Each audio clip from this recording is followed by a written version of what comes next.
Must be the most of that area taking it over. And put a date on it. I did one.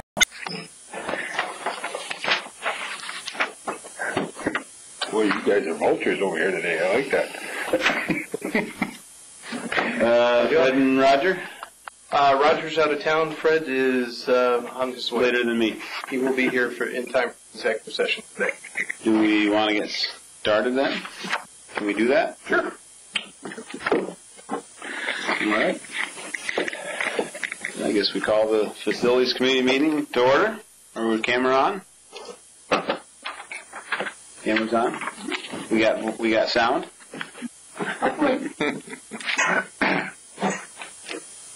February 12th, 2008, probably 10 after 2. And, Wade, I'll just go ahead and turn it over to you, and let's go through the agenda items. Certainly. Well, first and foremost, good afternoon. Thank everybody for coming today, members of the press as well. What we have here today is a couple things, basically 8 items. 2 items we'll talk about in executive closed session today. One is customer negotiations regarding equipment needs, and the other is the buy-on proposal to the Bridge and Port Authority. Some of the other items that we'll deal with today include the firefighting, fire system upgrade, grant extensions, some roof repairs, loaders, foreign trade zone modifications, and a rail yard redevelopment. The first item I'd like to bring to the attention of the Facilities Committee is the aircraft rescue firefighting training. If you recall last year, this was the mobile trainer that we brought on site to certify our folks as part of our requirement under CFR 139 and the ARF regulations that are out there. This year we're looking to do the same thing. The training dates would be May 5th through the 9th. Total cost would be $17,610, exclusive of fuel. We have opened this up as a regional training opportunity to the surrounding airports, and as a result, we're looking to cover our costs on this particular drill. The amount would be $17,610, and not really a whole lot else I can say about that. Well, how's that compare? This is the same folks that were here last year? Yes. Yes. I just don't remember the name.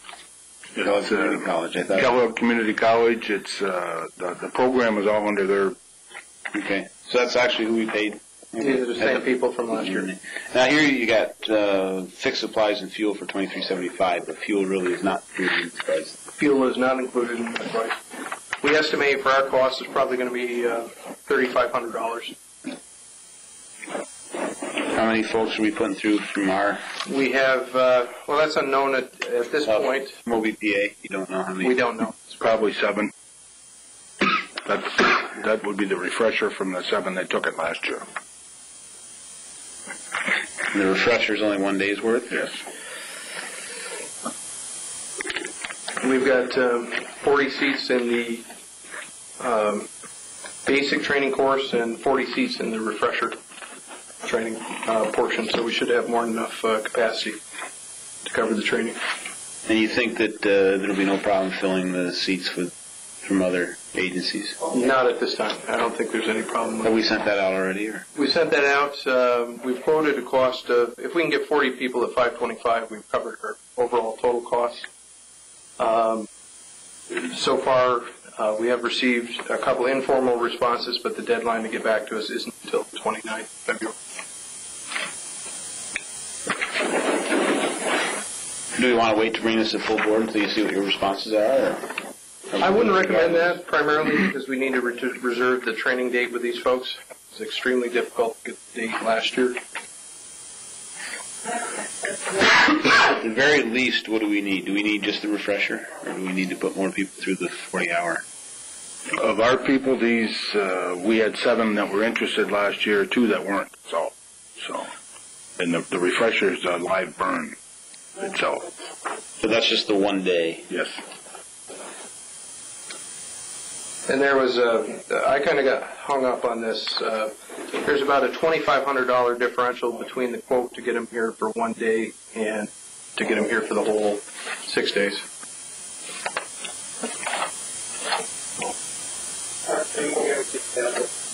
Where have we gone to solicit other agencies? These folks are very few and far. No.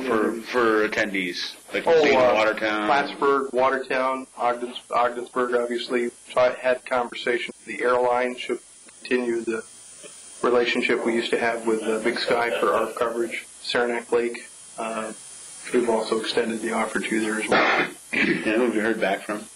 We haven't heard back from anybody at this point. We just put the price out there basically week and a half ago. And that's going to be fixed no matter what you do. It's $525 to attend, and if we don't get 40 and we lose. That's correct.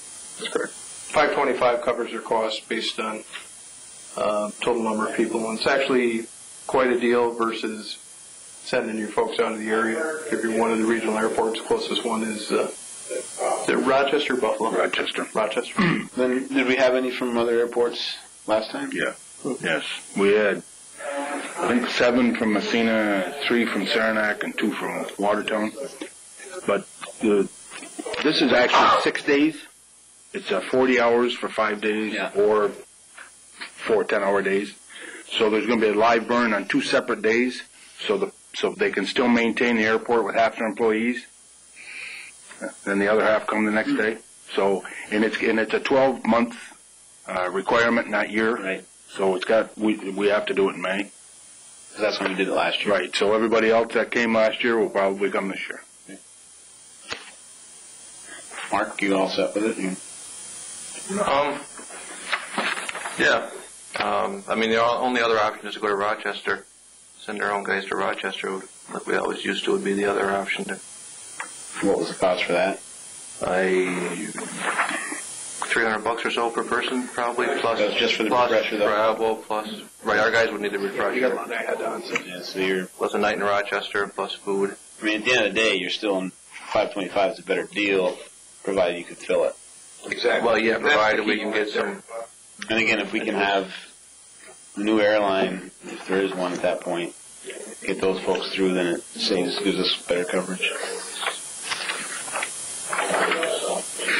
So if we're comfortable with that, we can refer that up to the board. Yeah, the only comment I would say is, should we see what we're getting from the other agencies before we commit to them? That would be my only. Just make sure it's online. What's the cancellation policy, Bill? Do you recall on this one?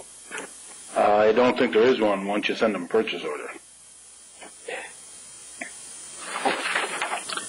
There might be some flexibility. Well, let's hold it and deal with it next month then. Well, I don't want to get us in a bind where you won't be able to get them. How much time do they need? Yeah, because he only had 3. When I talked to him, it was about 2 weeks ago, and he only had, I think it was 2 weeks in May, and this was one of them. So the sooner we sign up, the more apt we are to get them.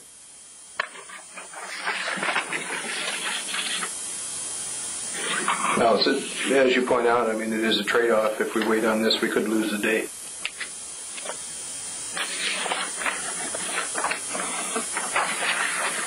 It's probably not likely that we'd have a class to go to in Rochester by May either, is there? Not too sure how. No, there wouldn't be. Probably missed the boat on that. You're Right, yeah. Yeah, good point, Mark. Because Rochester's dates were usually in the fall for this. Mm-hmm. But last year we got them in May because that's the only time. Well, we had to do it by June 9th last year. That's why we got them in May. We had them in May. Yeah. I don't have a problem taking the full board. All I can say is that if we're going to do it, make sure we really go hard after getting people. We'll make sure that we market the hell out. And when you do bring the full board, I'll just mention that. Say, hey, our facilities committee concern was that the cost is quite significant, but as long as you can fill the class, we'll be all right. And actually, if you look at it, let's just say it costs you it's $300 for the course. You got, you're going to pay wages anyway. You got travel per diem. Let's just say that's $200. So it's going to cost you $500 to go to Rochester, provided you could go. And times 7, you're $3,500. Easily $500. Yeah, more like. Your wages are your wages. $600 maybe. Yeah. Anyway. Yeah, that would be the same, but with hotel rooms and travel and food, say $600. it'd be $600 per participant. 4,200 anyhow. 4,200, so just say 5,000 there. And then, so if you get 5, 10, if you get 20, you've kind of broke even. Mm-hmm. Mm-hmm. Okay. And it may be more than 300 for the class. I'm guessing that's about what it used to in be. the 300 range, yeah. Yeah. Steve, do you want to mention about the second issue up is not really anything that requires a formal committee action or any official board action, but it's just more information. Yeah, Jim, on the new terminal, what we're finding is there's an unheated space, and in there we put in new car alarm sensors. Yeah. Did you and who talked? I did. I think we just talked about it. But what happened was they were rated for 32 degrees and above. And I guess, when we looked at it, we decided originally it was too much to heat the other side of that building, that space. Mm-hmm. So we and the board decided that wasn't going to be part of the terminal project. So when we did that, when I say we, the OBPA and the CNS, we didn't really look thorough enough. We put in the system as was originally designed. So what has happened is we've got 6 sensors out there in one module, and to replace them and get it's about a $4,600 cost. It would be out of our pocket because it's just something that we overlooked. But to bring that section of the building up to code, we have to go to that expense, and we've got to go through Siemens because it's their system. You just can't go out and shop it. So, I thought that was a larger cost than I expected, but you know how that is. It's their proprietary stuff, and they looked at it and gave us a price. I think it was $4,600. So, and that would get us to what temperature? I think they go 30 and below or more. So what happens when it gets below 32 in there? We're getting, what it does, it calls out. It says that, one of them may go off, and it calls out, and then we get a call from our monitoring system saying, you've got a problem at the airport. So what we're doing is right around end of November and December, we're going to get a ton of, it took us a week to figure it out, and then we realized what had happened there. So there's a section there that needs to be upgraded. So it doesn't tell them what the problem is. It just sends an alarm. Yeah. And it's the way these units the modules are rated. And I guess that's standard for a lot of, they have to either be kind of an exterior type of thing or an interior. Well, that's a pretty good insurance policy, really, because if you do lose heat in a building, at least your fire system's going to let you know that. Right. Yeah. Better than having frozen lines. Right. Yeah. But it was I thought maybe it'd be a $1,000 repair or something, but it was quite pricey, so we thought we had to let know about it. So the sensors that are there in the unheated space now, you'll just swap those out. Well, we'll keep them, and there'll be replacement ones for other ones but they're pretty reliable. With that. But so there's 6 of them, and then there's some kind of interlocking module that we've got to purchase also. So what's the plan for that space? Anything yet? Any prospects?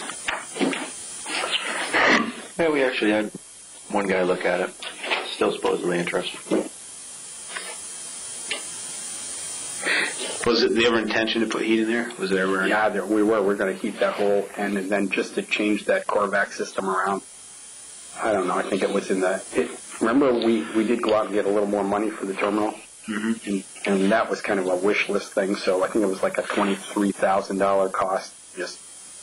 We just said, no, we could live without being heated. Well, we should have gone back to the drawing board and just change those, and it would have been okay. But that was something we missed.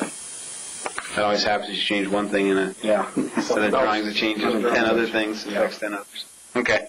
All right. So you're going to have a resolution for that tonight? No, don't need one based on procurement policy and everything. Just wanted to. Okay. I just want to bring up information. The next one is the bridge security grant extension. This is There's nothing in the packet. I kind of got to be a little careful what I say in open session about this, but this is the $450,000 security grant for the New York State Department of Homeland Security for security enhancements on the bridge. You recall this actually expired as of the end of December. There was about just over $40,000 left on the grant, and we have been approached by Homeland Security to purchase additional add-ons, if you will, or I guess add-ons aren't really the appropriate term there, but utilize the $41,000 that remains. As such, the original approval only went through 12/31, so I felt it was appropriate we bring this back before the board to just dot the I's and cross the T's on this. This is more of a housekeeping issue than anything.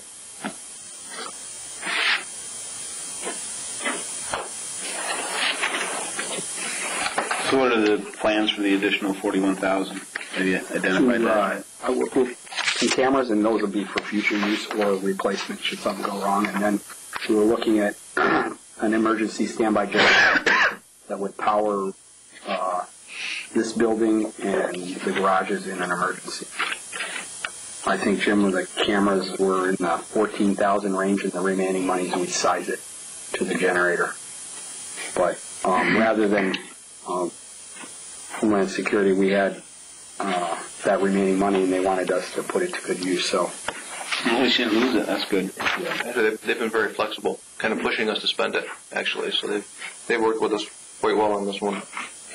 Would the generator be something that's portable, or be? Well, I think that's what we'll do, but probably with the idea that it's just a plug-in unit to a transfer switch here, and when we use it, but that way we could get some flexibility out of it rather than just have it pad mount hooked to natural gas. That, permanent would be nice, but I don't think it's necessary.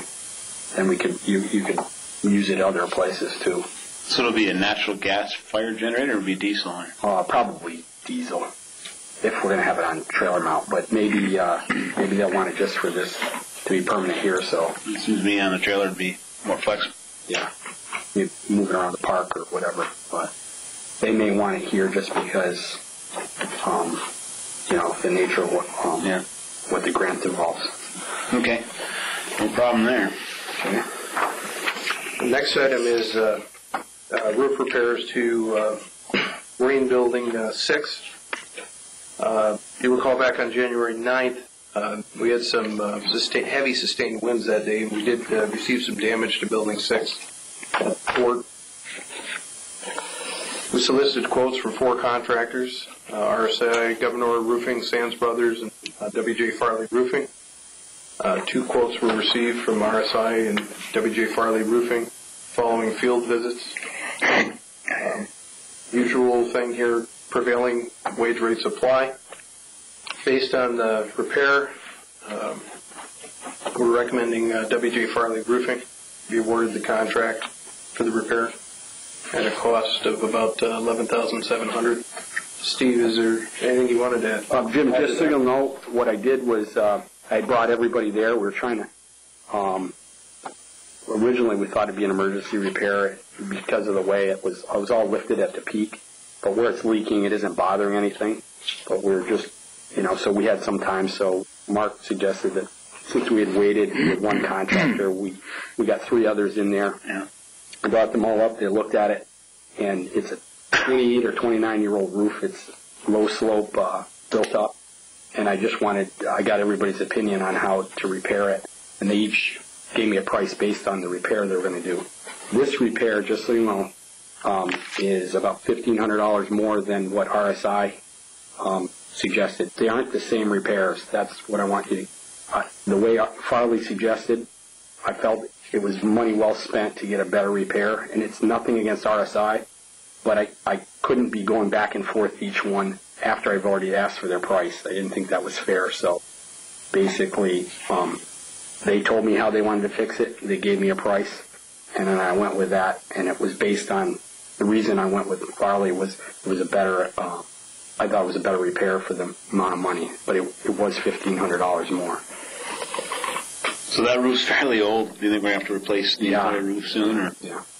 It's already had one. There's one patch where it's been lifted up, and it's probably a repair is probably anywhere from $60,000 to about $80,000, and we'll probably just go with an EDPM roof, low slope, and just clean that right off. But I think a repair like that, this is money well spent. I think, it should get us 4 or 5 more years. We got a couple roofs like that here that, you know, on building 11 there, we just repaired that. And, you know, we'll keep an eye on it, but hopefully year to year it might get us more than we expect. Okay. And we don't have any requirement to take a low bid, right? No, not based on the different types of addressing the situation here. We can choose either one. Okay. Jim, it's just tough. I couldn't treat it like a spec. Right. Which is fine. I just want to make sure that But I just so you're aware of that. I just wanted so that you understand what went through there. And are we going to turn that as an insurance claim or no? What's our deductible? Deductible is $10,000. I don't think it's worth it to put it through. Okay. Great. And then just out of curiosity, what is our WBE, MBE requirements? I know I just noticed that you put on here that Farley is WBE. We go 2, it depends, Jim, I think like 2% or, I mean. That's what we're mandated by the state? Yeah. Well, it's not a mandate. We supply them with a number we'd like to try to achieve. And when we throw in 1.5%, 2%. For each or just one or the other? Just for the total activity for the whole year. I'm just curious. I just noticed it. Okay. But we're trying to address that over time. It's just something that's kind of, it slips a little bit. We're good on the airport. CNS does a good job with that. And lately we've been keeping an eye on that.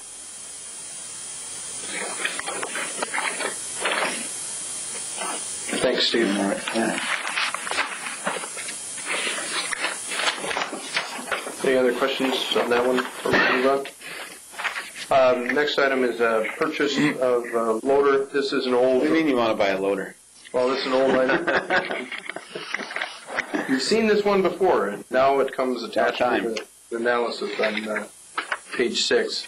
There's a typo on page 5. It's Volvo instead of a Caterpillar.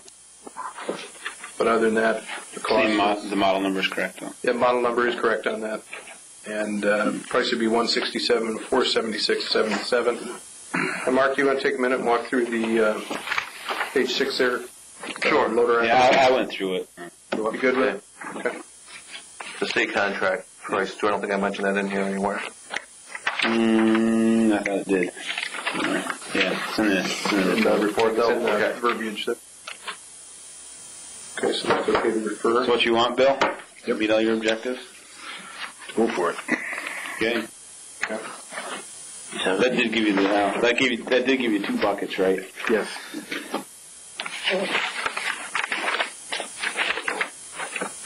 Next item is a Foreign Trade Zones Board request.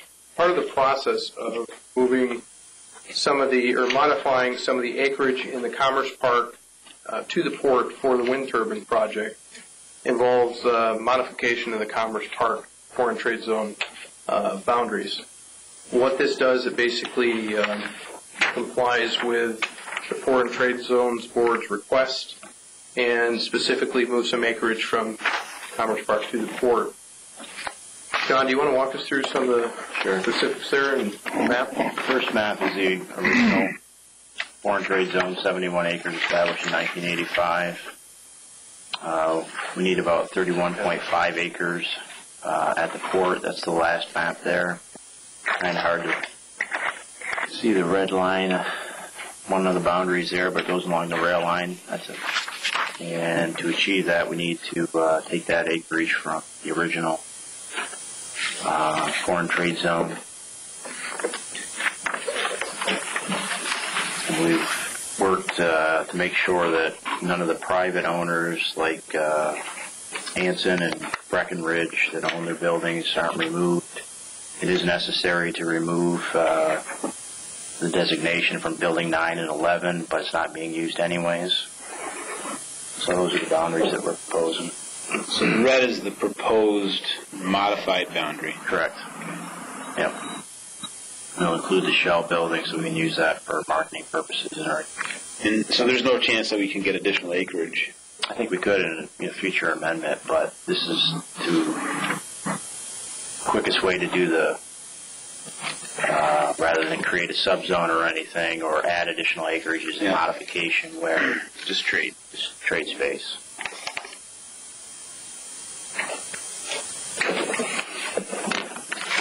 The application is all done. with the exception of some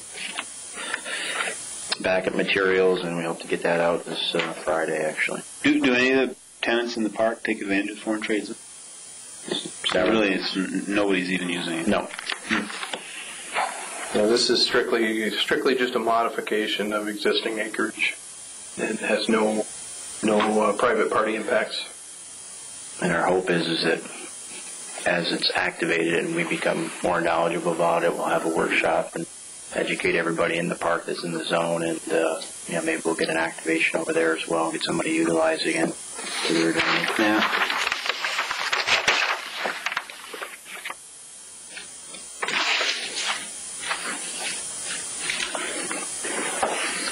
So, any objection if we refer that one up through to the board? None here. Okay. All right. And last but not least, on our public session is the North Fork Rail Yard redevelopment discussion. Starting on page 9 of the document, again, this is more or less just an informational thing only, but we've seen this once before. It coupled the New York and Ogdensburg property with the OBPA property. This one strictly is OBPA property only. You see the corresponding tax, map, ID, and engine house reference there. This is an RFQ for professional services for planning, engineering, architecture, and surveying services. It's part of the North Fork Rail Yard redevelopment.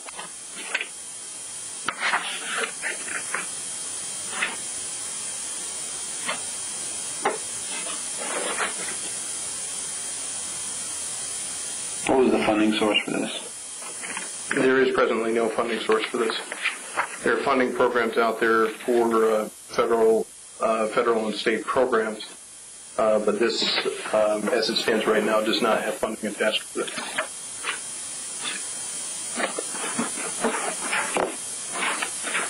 This will be one of the requirements of the consultant then. That's correct. It's pretty much your standard plain vanilla RFQ. Basically, I really have nothing to add. We propose that the deadline, based on the contract reporter, be March 17th.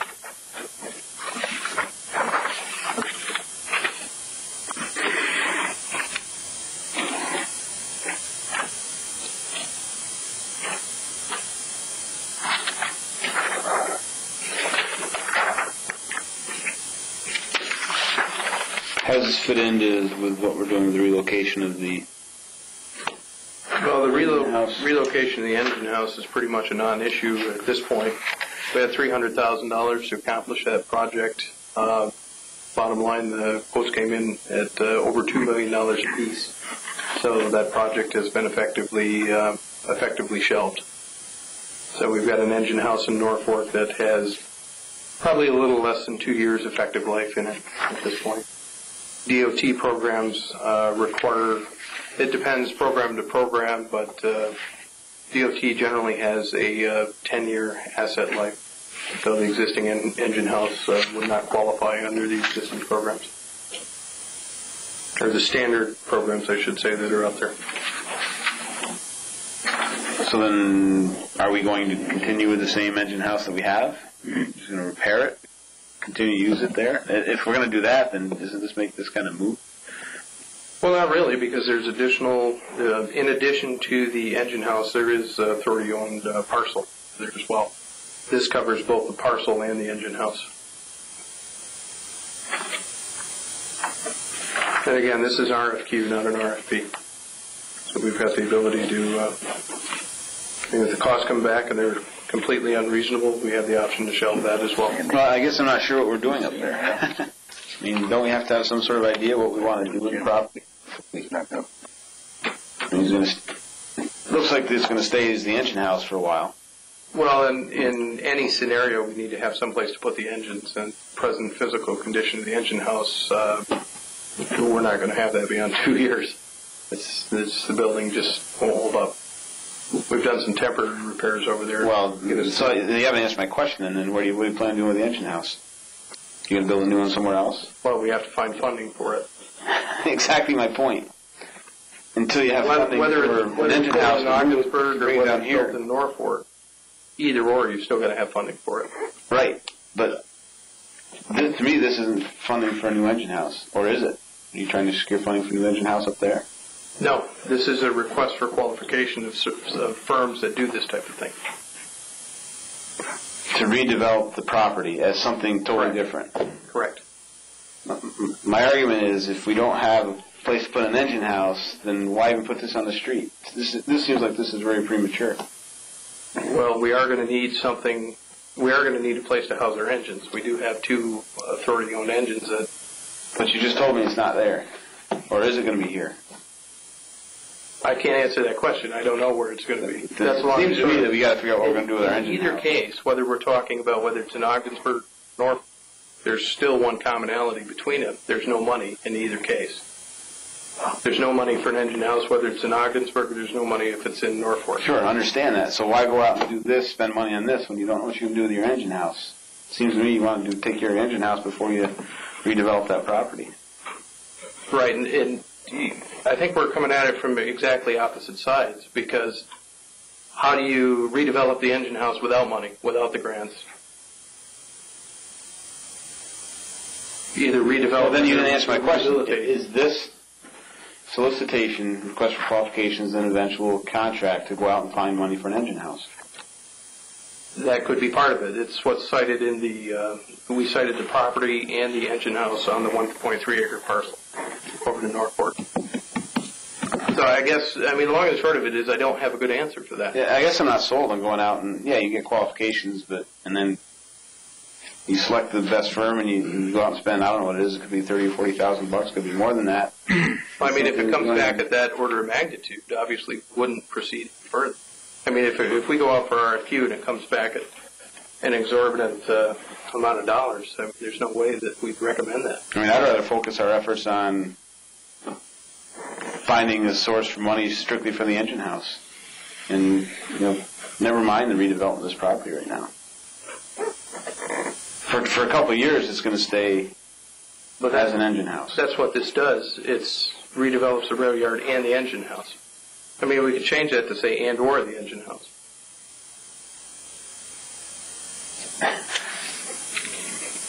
Well, I mean, maybe we're arguing semantics here, but I just don't see where the engine house fits into this whole thing.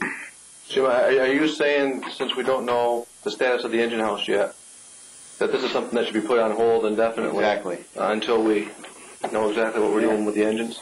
Okay. Yeah, because they may tell you that, hey, the best thing to do is put something there that that might complement the paper mill, and it might not be rail related at all. So, if you say, okay, well, that's what we want to do up there, but now what do you do with the engine house? You still don't have any money to build your new engine house. Correct. And It we're seems not, to me you got we're not going to get any money for the engine house through traditional. Let's solve that problem first before we go ahead and develop this. That's my gut feeling. I don't know what you guys think. No, I agree. I think we got to figure out where the engine house is going to be located before we do too much. So find a couple million to do that first. But here's my point. Whether it's in Norfolk or it's in Ogdensburg, doesn't matter. You still have to have funding sources there. Yeah, And this I agree. identifies those funding sources. I'm not sure, because you're saying that you're putting this right out for tax map number 32.004, 0227.111, which is in Norfolk. Which is in Norfolk, right. So if you go out and secure funding, $2 million of funding, and you say, oh, by the way, we want to use that for the engine house in Ogdensburg, I'm going to probably tell you that, no, you secured that money for up there. I mean, we could change this. I could take the tax map ID and... Well, no, I think you're... At Norfolk or Ogdensburg. I just think it's premature to go out and try to redevelop that property yet, so you know where your engine house is ultimately going to fall. If it's going to stay up there, then fine, it makes sense. Okay. But if it's going to come back to Well, Ogdensburg, let me suggest this then. Let's take the rail yard right out of it and just leave it for the engine house only. Because that's clearly an unmet need. We've got two authority-owned engines that have to be undercover, and we have no ability to do that.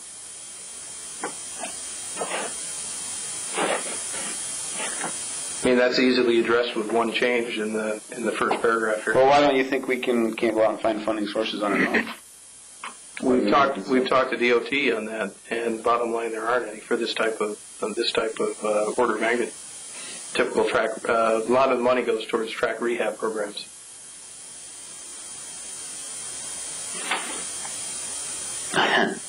So there's no funding available to build an engine house, That's correct. but there's funding available to go out and redevelop a parcel with an engine house. That's correct. So why can't we go find those funding sources for that? Well, why do we have to have a consultant do it? Why can't we do that internally? We probably could. It's one additional thing that we'd have to take on here that I'm not exactly sure that we have the time or the ability to take on. Well, I guess I don't see that redevelopment of that property as a pressing issue. Well, I respectfully understand disagree because we have to protect those engines. We have to keep those engines. Yeah, but to me that's two totally different things. Redeveloping that entire property is one thing. Having an engine house is another. That's my opinion. Okay. I'm 1 against 5, so No, I don't know. No, I respect your opinion. I disagree with it, but we can. I would rather take just see first, maybe do a little internal search and just see what's potentially out there for funding sources.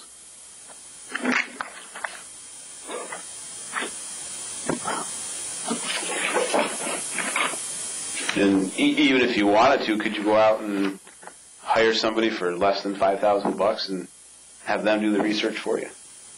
Is that a possibility? If it's under $5,000, we don't have to go through the procurement process, right? Probably find a consultant to do anything you wanted if you look hard enough. I mean, that's what you really find out. That's what you really want to know is what the funding sources are to fund the reconstruction of the engine house. Yes. That's what this whole thing gets at. It gets at what's the options for Norfolk based on the fact that for the engine house rehab in Norfolk is off the table because DOT programs require a building that has a minimum of 10-year useful life. Our building has a minimum of about 2 years useful life based on the temporary repairs. So all 4 DOT options are off the table to fund that project. So they'll put money into the maintenance of a facility if it's got more than 10 years of useful life. That's correct. That's correct. There's no funding we for sink $300,000 into the existing facility over there, but the problem is the $300,000 wouldn't get it to a 10-year useful life. It's kind of a catch-22. On one side, you've got to have an asset that has a 10-year useful life to be eligible for this type of DOT funding, and on the flip side, new construction's too expensive.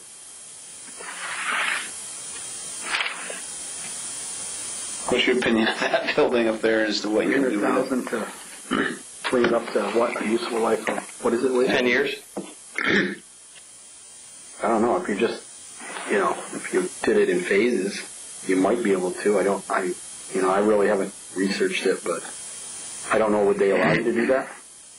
No, you asked that question. The asset itself has to have a 10-year useful life. Right, but what I'm saying is, let's just say you took half the building, the worst part, and basically you walled it off, and then you built it to a standard, whether it's maybe put up just structural steel and wall panels, just you want a heated shell, right? Yeah, we can ask that. The only thing we've asked so far is the retrofit. Yeah, but I know it's different from what we're talking here, but I mean, if you did, that low roof type of thing, right. Let's just say you picked on that, wipe that out. I don't know, maybe $300,000 wouldn't be enough, but I really don't know. If they would fund something like that, then say after like two or three phases, you've got it.